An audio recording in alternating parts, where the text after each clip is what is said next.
Baptism తీసుకున్న నీవు లోకములో ప్రజలు చేయు కలహాల్లో పడకుండా తప్పించబడాలి. హల్లెలూయా.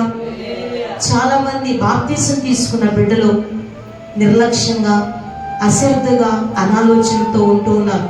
అలాగుంటే ఇతరులు ఎలాగ మార్చబడగలుగుతారా? మార్చబడలేరు. బాప్తీసం తీసుకున్న నీవేం చేయాలంటే లోకమునకు మాదిరిగా ఉండాలి.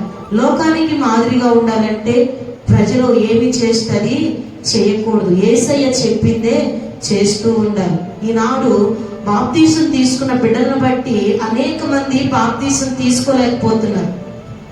చర్చికి వచ్చే బిడ్డల బట్టి అనేక మంది, అందుకే వాక్యం ఏమనుందంటే అన్యజనుల మధ్య నా నామము మీ వలనే కదా దూషింపబడుతుందని వాక్యం సెలవిస్తుంది. నీ వలనే బాప్తీసం తీసుకున్నావు, ప్రయోజనం ఏముంది?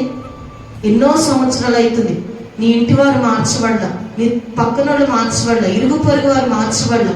దానికి కారణము మనమే.